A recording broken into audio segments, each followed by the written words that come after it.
Hello, my name is Danielle Vieira, and today I'll be reading my children's short story entitled Where's Rex, which appears in Hot Diggety Dog, Tales from the Bark Side, published by Share Your Story.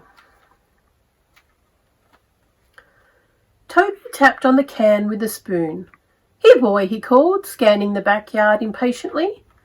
He waited for the mass of shaggy black fur to run up and knock him over, but nothing happened. Grumbling under his breath, Toby checked around the bushes and behind the rubbish bins. Ducking low, he crawled under the house. Fat spiders wove thin webs in corners and skinks scuttled away. But there was no Rex. Maybe he was sleeping in his kennel. Toby drummed on the roof and shouted, "Come out, Rex! Don't you want your dinner?" Nearby crickets were startled into silence.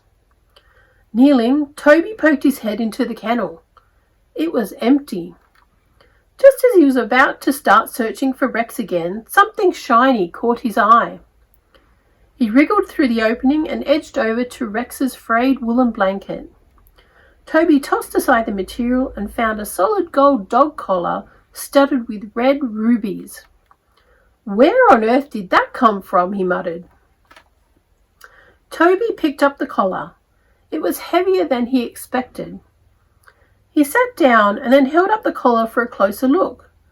As he leaned backwards to catch some of the light streaming through the kennel opening, the wall behind him gave way.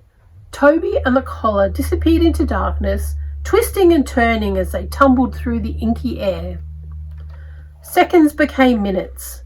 Suddenly, Toby dropped through a trapdoor and landed with a thud on a patch of soft clover. He blinked in the bright sunlight as he swiveled his head this way and that to see where he was. It seemed to be a park. Behind him, an enormous statue of a dog towered into the sky, and Toby had just plopped out of the dog's bottom. "Ew," he grimaced. The collar bounced a few meters away. As Toby scrambled to his feet and snatched up the collar, sinister snarls filled the air. He dashed to the statue and hid behind the hind legs. A German shepherd wearing a soldier's peak cap stalked across the grass with his nose in the air. "I'm sure I can smell a boy," he growled. Toby gasped. Did that dog just talk? The German shepherd's ears pricked up. His head whipped towards the statue. "Sir," yapped a feisty chihuahua as he scooted to a stop beside the heftier hound.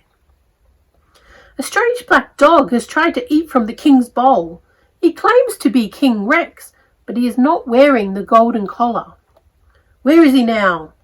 "We locked him in the doghouse." "Good job, Sergeant Pedro," barked the German shepherd. "Let's see what he has to say for himself." The two dogs trotted off along a path through the park. Toby stared at the collar in his hand. Could Rex really be a king? He remembered reading in a book that the name Tyrannosaurus Rex meant king of the tyrant lizards. Was Rex the ruler of this weird world? He had to find out. Taking a deep breath, he darted towards the trees lining the pathway and quietly followed the two military mutts. Eventually, they arrived at a yawning cave marked with deep scratches around the opening. "What is this place?" wondered Toby. As he stared at the scratches, he began to recognize letters and then words. The King's Kennel. The two dogs marched through the entrance to the cave and the gloom swallowed them up. Toby's legs turned to jelly. He gripped the collar tightly as he tried to work out what to do. Rex was in there, lost and lonely, and who knows what the German shepherd planned to do to him. But the cave might be full of fierce animals ready to tear him into shreds. "Rex is my best friend in the whole world," Toby declared, stamping the ground to squash his wobbles. He shoved the collar into his back pocket. Then he crept over to the cave and slunk into the shadows. When his eyes had adjusted to the dim light, Toby saw a huge space with bowls and chew toys and bones galore. There was a large bed topped with fluffy red blankets and a silver bowl filled to the brim with doggy treats. He quickly took cover behind a pile of old newspapers and peeped over the top. The German Shepherd strutted through the cave while pooches of all shapes and sizes silently watched him.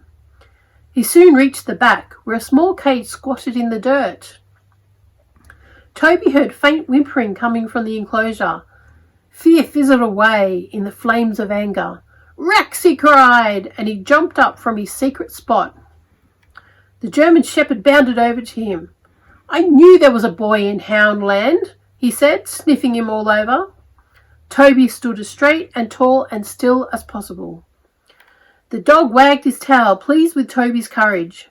"Do you recognize this cunning canine?" he asked. Toby bolted over, bent down, and peered through the bars. Big brown eyes stared back at him from beneath shaggy black fur. "Toby, you found me!" The sound of Rex's voice made Toby fall backwards.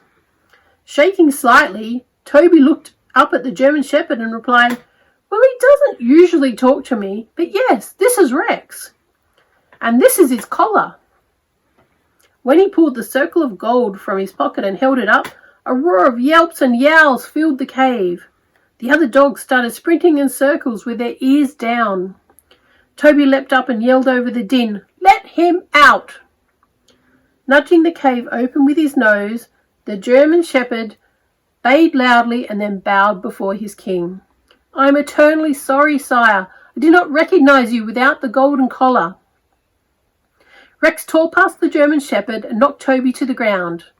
Licking him all over with a rough pink tongue, Rex did not stop until every bit of Toby was dripping with doggy drool.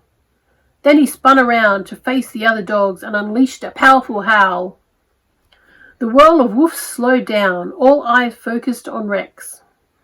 "Being the king of Houndland has been fun, but the only creature in this cave who truly knows and loves me is Toby, so I quit." Toby stood up and ruffled Rex's fur. "Let's go home. It's dinner time and I'm hungry."